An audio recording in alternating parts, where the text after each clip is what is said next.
नमस्कार दोस्तों। चांद पर जाते ही व्यक्ति बहरा क्यों हो जाता है? चांद पर पहुंचते ही आदमी गूंगा क्यों हो जाता है? चंदा मामा की उम्र ज्यादा है या धरती माता की? चंद्रमा का जन्म कब हुआ? अगर चांद ना होता तो क्या धरती पर रात होती ही नहीं? हम लोग 24 घंटा काम ही करते रहते। अगर चंद्रमा नहीं होगा तो क्या इंसान को नींद आना बंद हो जाएगी? आज के वीडियो में चांद के बारे में 9 इंपॉर्टेंट फैक्ट्स जानेंगे। तो चलिए शुरू करते हैं। दोस्तों, वीडियो की शुरुआत सबसे जरूरी सवाल से करते हैं। चलिए, कैसे हुआ चांद का जन्म? दोस्तों, चांद का जन्म तब हुआ जब एक भटकता हुआ ग्रह पृथ्वी से टकरा गया। दोनों की टक्कर से बहुत सारा मलबा निकला, जो पहले तो धरती की कक्षा में घूमता रहा, फिर धीरे धीरे एक जगह पर इकट्ठा होने लगा। जब सारा मलबा एक जगह पर इकट्ठा होकर एक बड़ा सा पिंड बन गया तो चंद्रमा का निर्माण हुआ। अब दूसरा सवाल यह है कि चंद्रमा अपनी बहन पृथ्वी से टकरा गया तो चंद्रमा और पृथ्वी में बड़ा कौन है? मेरा मतलब है कि किसकी उम्र ज्यादा है? धरती से उम्र में छोटा है चंद्रमा। हाँ, लगभग 4.5 अरब साल पुराना है चंद्रमा। कितने? 4.5 अरब साल। ये पता तब चला जब कुछ अंतरिक्ष यात्री धरती पर चांद की चट्टानों को लेकर के आए थे। इनके विश्लेषण से पता चला कि चंद्रमा का निर्माण 4.5 अरब साल पहले हुआ था। सौर मंडल के बनने के ठीक 6 करोड़ साल बाद चंद्रमा बना था। चांद पृथ्वी से लगभग 4 अरब साल छोटा है। मतलब हमारी पृथ्वी माता चंद्रमा की बड़ी बहन है। चंद्रमा का एक दिन धरती के 14 दिनों के बराबर है। विक्रम लैंडर और रोवर 14 दिन काम करेंगे। विक्रम लैंडर और रोवर की उम्र 14 दिन ही है। सूरज की रोशनी में 14 दिन तक सौर ऊर्जा लेते रहेंगे और काम करते रहेंगे।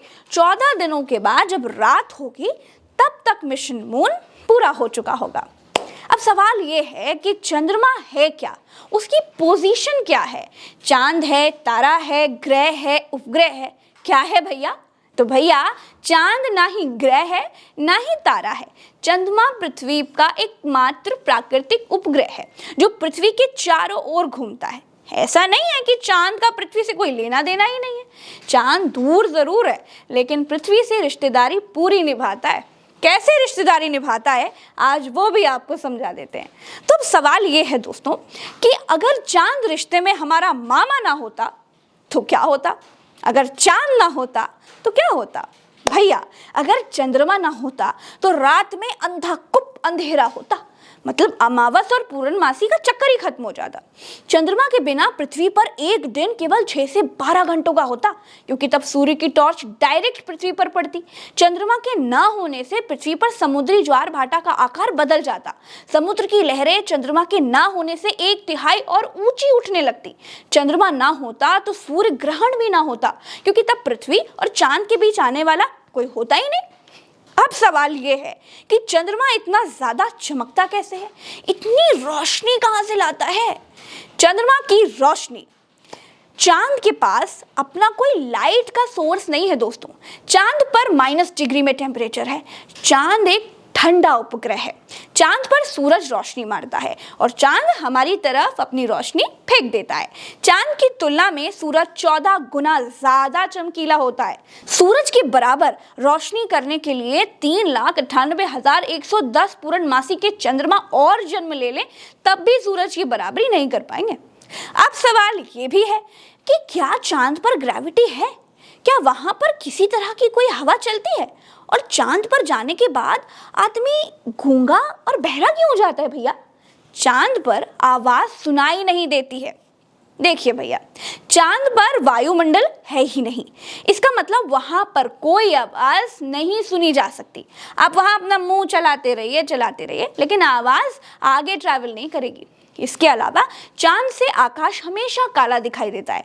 चंद्रमा में गुरुत्वाकर्षण यानी ग्रेविटी तो है, लेकिन धरती जितनी मजबूत ग्रेविटी नहीं है। आप ये मान लीजिए कि अगर चांद पर पिच बनी होती और धोनी छक्का मार दे तो बॉल दूसरे शहर में जाकर गिरेगी, उड़ती ही चली जाएगी। कहने का मतलब ये है कि चंद्रमा का गुरुत्वाकर्षण पृथ्वी के गुरुत्वाकर्षण का लगभग 6 गुना कम है। अगर किसी व्यक्ति का वजन धरती पर मान लीजिए 60 किलोग्राम है तो चंद्रमा पर उसका वजन सिर्फ 10 किलोग्राम ही हो जाता है। चांद पर रहने का एक फायदा तो है कि वहां वजन घटाने का कोई टेंशन ही नहीं है।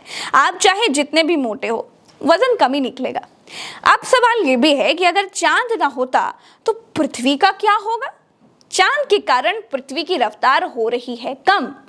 भैया, जब चंद्रमा पृथ्वी के सबसे नजदीक होता है, इस समय ज्वार भाटा का स्तर काफी बढ़ जाता है। मतलब समुद्र में ऊंची ऊंची लहरें उठने लगती हैं। ऐसा इसलिए होता है क्योंकि उस दौरान चंद्रमा पृथ्वी के घूर्णन शक्ति को कम कर देता है।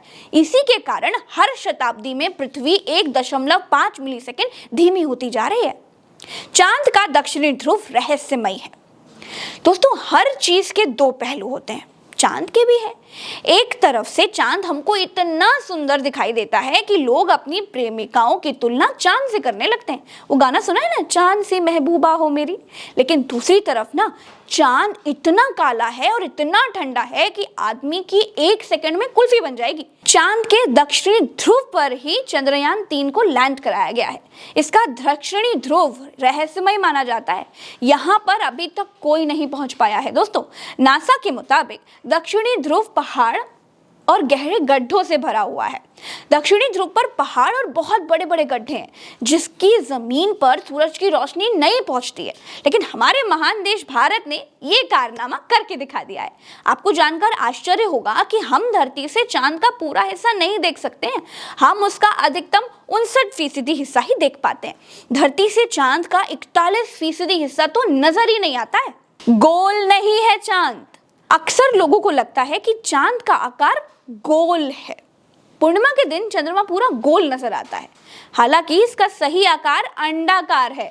हम धरती से चांद को देख रहे होते हैं तो इसका कुछ ही हिस्सा नजर आता है, बाकी का तो हम देख ही नहीं पाते। अभी के लिए इतना ही। नमस्कार। वीडियो पसंद आए तो दबाकर शेयर करिएगा, जानकारी सब तक पहुंचा दीजिएगा। पेज को फॉलो करना और सब्सक्राइब करना तो बिल्कुल मत भूलिएगा, आपको करना ही करना है। नमस्कार, जय हिंद।